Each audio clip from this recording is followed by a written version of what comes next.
Hello दोस्तों, मैं ऋषि आनंद आप लोगों का स्वागत करता हूं मेरे ऑफिशियल यूट्यूब चैनल पे जिसका नाम है वैदिक गणित। तो दोस्तों ये quantitative aptitude bye Arun Sharma solution series 15 चल रही है। और ये जो है इस सीरीज में आपको प्रोग्रेशन का सॉल्यूशन देखने को मिलने वाला है। ये प्रोग्रेशन का आपका पार्ट 6 है। ठीक है, ये पार्ट 6 है और यहाँ पर जो क्वेश्चंस होंगे ना, आपको क्वेश्चन नंबर 26 से लेकर क्वेश्चन नंबर 30 तक के सॉल्यूशन देखने को मिलने वाले हैं। मतलब कितने सवाल होंगे यहाँ पे, मतलब आपको 5 क्वेश्चंस के आपको यहाँ पे सवाल उत्तर देखने को मिलने वाले हैं। ठीक है, सॉल्यूशंस इन 5 क्वेश्चंस के होंगे। और ये कौन से बुक के सवाल होंगे सारे, ये आपको क्वांटिटेटिव एप्टीट्यूड है जो कि कैट की बुक है और ये अरुण शर्मा के द्वारा लिखी गई बुक है। तो इसी बुक का आपको यहाँ पे सॉल्यूशन देखने को मिलने वाला है। काफी अच्छी बुक है। अगर आप कैट मैट जैट का एग्जामिनेशन में प्रिपरेशन कर रहे हो या कोई भी मैनेजमेंट इंट्रेंस एग्जामिनेशन हो गया, तो ये बुक प्रैक्टिस के लिए काफी अच्छी बुक है। अगर आप एसएससी सीजीएल का प्रिपरेशन कर रहे हो या फिर बैंकिंग सेक्टर का, तो आप इस बुक से प्रैक्टिस कर सकते हो, कोई दिक्कत नहीं है। ठीक है, आपका बहुत ही अच्छा इनहेंस हो जाएगा प्रैक्टिस। ठीक है, आप इस बुक से भी प्रैक्टिस कर सकते हो। ठीक है, तो अभी आपका लेवल 1 ही चल रहा है। ठीक है, लेवल 1 ही कंटिन्यू है और इसी लेवल के अभी आपको क्वेश्चंस देखने को मिलने वाले हैं। ठीक है, और दोस्तों अगर आपको इस वीडियो का अगर आपको पीडीएफ फॉर्मेट चाहिएगा तो उसका लिंक आपको नीचे डिस्क्रिप्शन बॉक्स में मिल जाएगा। आप चाहो तो डाउनलोड करके अपने फ्यूचर रेफरेंस के लिए रख सकते हो। साथ ही साथ जो मेरा व्हाट्सएप का ग्रुप है या फिर जो मेरा टेलीग्राम का ग्रुप है, वहां पे भी मैं लिंक डाल देता हूँ। आप वहां से भी डाउनलोड करके अपने फ्यूचर रेफरेंस के लिए रख सकते हो। ठीक है, और ये जो व्हाट्सएप का लिंक और जो टेलीग्राम का लिंक है वो आपको नीचे डिस्क्रिप्शन बॉक्स में मिल जाएगा। आप चाहो तो मेरे साथ वहां पे भी जोड़ सकते हो। ठीक है, तो चलिए लेट नहीं करते हैं, 5 क्वेश्चंस होंगे और उनका सॉल्यूशन देखते हैं ध्यान से। काफी अच्छे अच्छे सवाल है यहाँ पे। ठीक है, चलिए।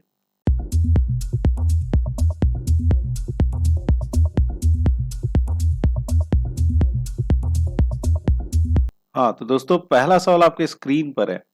ठीक है, और इस सवाल में क्या है कि a number of squares are described whose areas are in GP then their sides will B.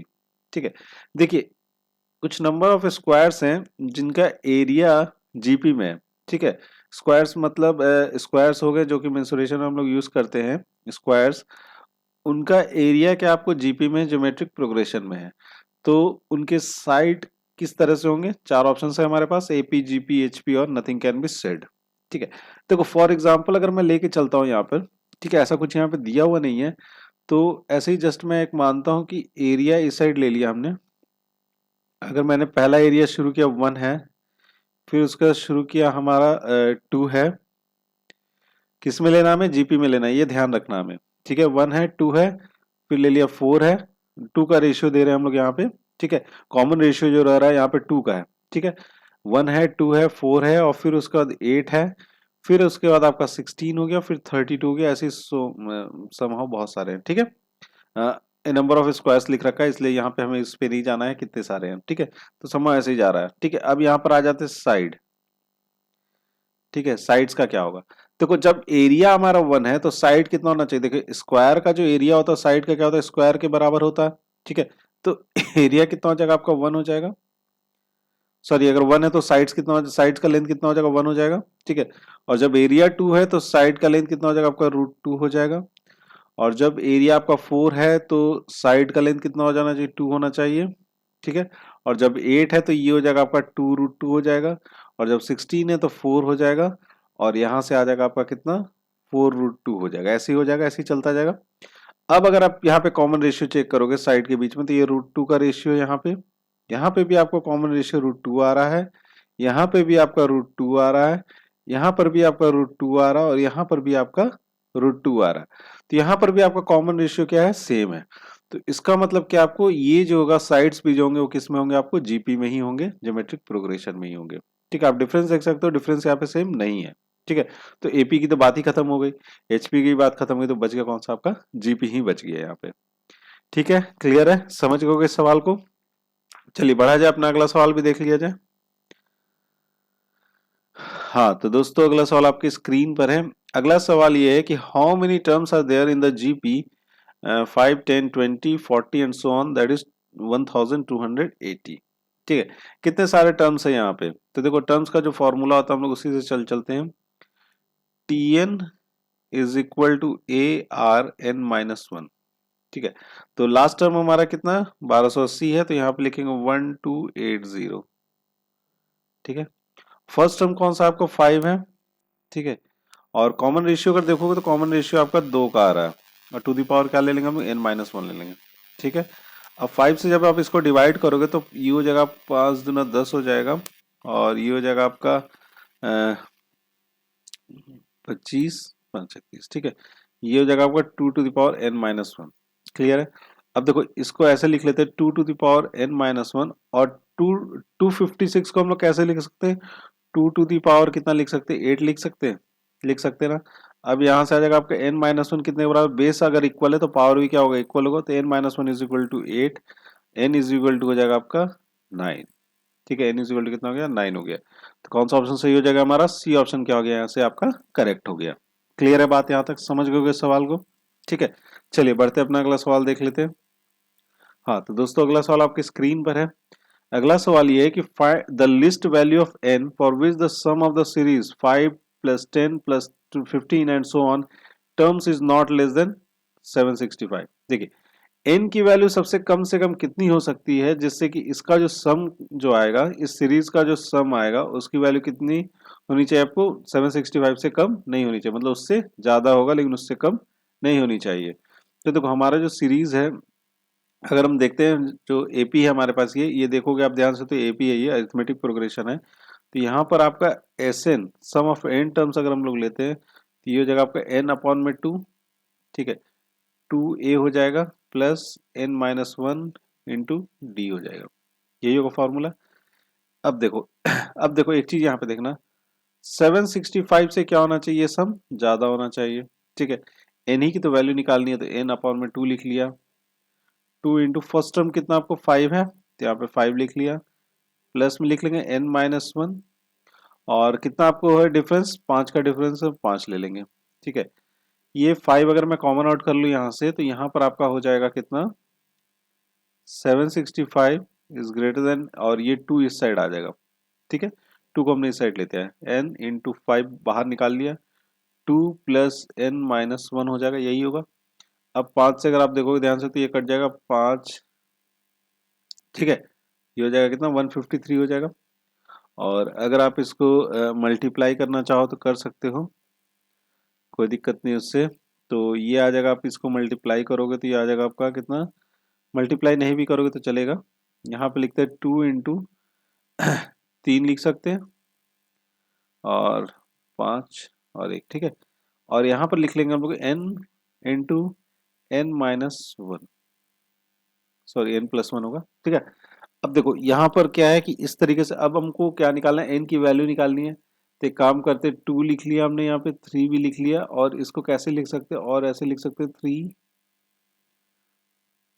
17 हो जाएगा। ठीक है। और ये हो जाएगा ग्रेटर देन n+1। ठीक है। अब यहाँ पे देखो ध्यान से, n इंटू n+1 लिख लिया। ठीक है। इज ग्रेटर देन हो जाएगा आपको कितना से, ये लिख सकते हैं हम लोग, इसको 17 लिख लिया, और इंटू में हो जाएगा आपका कितना, 3 9 और 18 हो जाएगा ना। ठीक है। तो अगर आप इसको कंपेयर करोगे इस इक्वेशन को, तो n की वैल्यू कितनी आती है, n की वैल्यू आती है 17। 17 आ रहा है ना। तो हमेशा क्या होना चाहिए आपको, 17 से बड़ा होना चाहिए। इसका मतलब यही है ना कि n की जो वैल्यू होगी 17 से क्या होगी, हमेशा बड़ी होगी, उससे छोटा नहीं होना चाहिए, तभी जाके हमारा 765 से सम जो होना चाहिए आपको बड़ा होना चाहिए, उससे कम नहीं होना चाहिए। तो 18 इसका हो जाएगा आपको सही जवाब। ठीक है। समझ गए इस सवाल को। चलिए अपना अगला सवाल देख लेते हैं। हाँ तो दोस्तों अगला सवाल आपके स्क्रीन पर है। अगला सवाल ये कि 4 geometric means are inserted between 5 and 160, find the second geometric mean. देखिए 5 और 160 के बीच में हमने 4 ज्योमेट्रिक मीन को क्या कर दिया, इंसर्ट कर दिया। ठीक है, डाल दिया। तो सेकंड ज्योमेट्रिक मीन क्या होगा ये हमें यहाँ पे बताना है। तो देखो पहला टर्म तो हमारे पास 5 है, और लास्ट टर्म और इसके बीच में हमने कितना डालना है, 4 डालना है, 1 2 3 4 डाल दिया। और यहाँ पर कितना आ गया आपको, 160 आ गया। ठीक है। और हमसे क्या पूछा गया, सेकंड ज्योमेट्रिक मीन पूछा गया। ठीक है। अब देखोगे अगर ध्यान से आप यहाँ पे, अगर मैं इस फॉर्मूला को यहाँ पे लिखता हूँ a r n-1। ठीक है। अगर मेरे पास लास्ट टर्म कितना आपको 160 है, मैंने यहाँ पे लिख लिया 160। फर्स्ट टर्म कितना आपको 5 है, ठीक है। अब देख लीजिए यहाँ पे 160 अगर आना है तो हमें r का n कितनी वैल्यू हो जाएगी, तो 1 2 3 4 5 6 हो जाएगा। तो यहाँ पे क्या लिखेंगे, r⁻6 - 1, यही लिखेंगे ना, ठीक है। और ये हो जाएगा आपका r⁻ कितना लिखोगे, 5 लिखोगे, और यहाँ पर हो जाएगा आपका 32, ठीक है। तो r⁻ कितना आपको 5 है, और यहाँ पर 2 कितना हो जाएगा आपको 5 हो जाएगा। तो इसका मतलब r क्या होगा आपको 2 के बराबर होगा। कॉमन रेशियो कितना हो जाएगा, 2 हो जाएगा। अब जब 2 कॉमन रेशियो तो सब यहाँ पे निकाल लेते हैं। इसको 2 से मल्टीप्लाई करेंगे तो 10 हो गया, और इसको 2 से करेंगे तो 20 हो गया, ये हो जाएगा 40, और यहाँ क्या हो जाएगा आपको 80। हमसे क्या पूछा गया, सेकंड ज्योमेट्रिक मीन, तो सेकंड ज्योमेट्रिक मीन कितना आपको 10 है, तो 10 क्या हो जाएगा इसका सही जवाब हो जाएगा। ठीक है, समझ गए इस सवाल को। चलिए बढ़ा जाए, अपना अगला सवाल देख लेते हैं। हाँ तो दोस्तों अगला सवाल आपकी स्क्रीन पर है, और ये इस वीडियो का अंतिम सवाल है। इसमें क्या बोला गया, the seventh term of A GP is 4 times the fifth term, what will be the first term when it is 4 term is 40। ठीक है, देखिए 7 टर्म निकालना है। इसमें क्या लिखो, देखो बोला क्या गया, हमें यहाँ पे फर्स्ट टर्म निकालना है, और हमसे क्या बोला गया कि 7 टर्म किसी जीपी का जो 7th टर्म है, सातवां जो टर्म है, वो 4 गुना है किसके, फिफ्थ टर्म से। ठीक है, तो सातवां गुना देख लेते हैं। ar⁻ कितना हो जाएगा 6 लिखेंगे सातवां टर्म के लिए। वो क्या आपको 4 टाइम्स है, किसका 4 टाइम्स है, फिफ्थ टर्म का। तो ar⁻ कितना हो जाएगा आपका 4 हो जाएगा, यही होगा ना। ये दोनों क्या हो गया आपका कैंसिल आउट हो गया, तो r square is equal to कितना हो गया आपको 4 हो गया। यहाँ से r इज इक्वल टू कितना हो जाएगा आपको 2 हो जाएगा। r इज इक्वल टू क्या हो गया यहाँ पे 2 हो गया। अब हमसे क्या पूछा गया, फर्स्ट टर्म पूछा गया। ठीक है, पहला टर्म पूछा गया, जबकि फोर्थ टर्म कितना आपको 40 है। तो अगर फोर्थ टर्म 40 है तो हम लोग इसको कैसे लिख सकते हैं, ए आर का क्यूब इज इक्वल टू 40।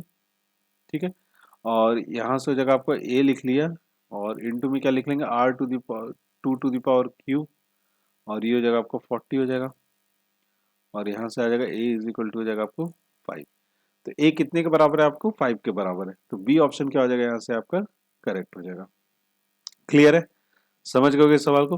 तो दोस्तों ये इस वीडियो का अंतिम सवाल था, और मैं आशा करता हूँ कि इस वीडियो में जितने भी आपको सवाल बताए ना सारे ही समझ में आ गए होंगे।